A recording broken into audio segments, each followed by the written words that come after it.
Alicia stood before the expansive mirror in her lavish home, her usual sophisticated attire replaced with an array of modest clothing sprawled across her bed.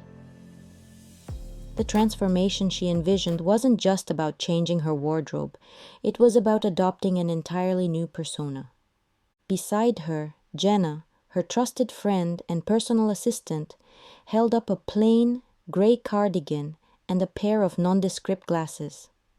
"This could really sell the new girl in the office vibe," Jenna suggested with a grin, enjoying the role of an undercover stylist. Alicia picked up the glasses, turning them in her hands. "Alice," she mused aloud. "Just Alice."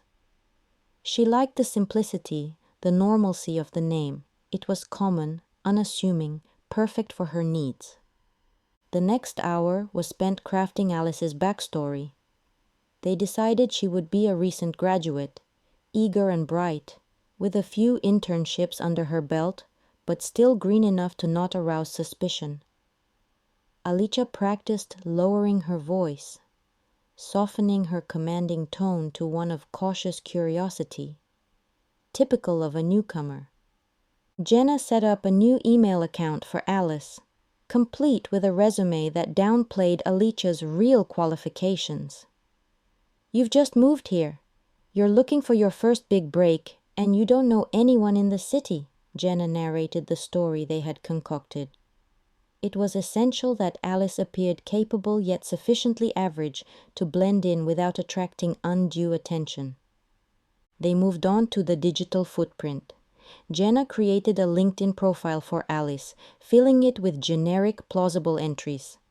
They debated adding a few hobbies, something to make Alice relatable. "Book clubs and baking?" Jenna proposed, and Alicia nodded, amused by the normalcy of it all.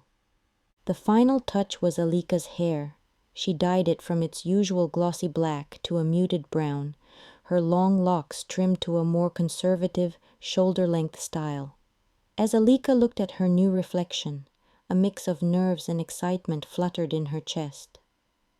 She was no longer Alicia Monroe, the millionaire heiress.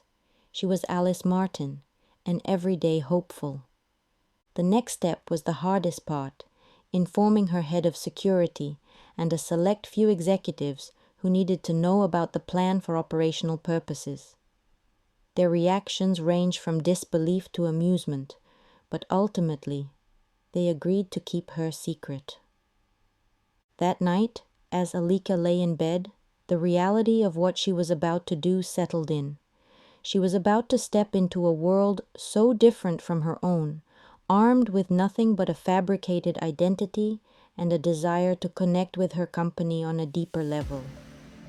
The thought was daunting, but Alicia was resolute. This was the way to truly understand her empire, through the eyes of Alice.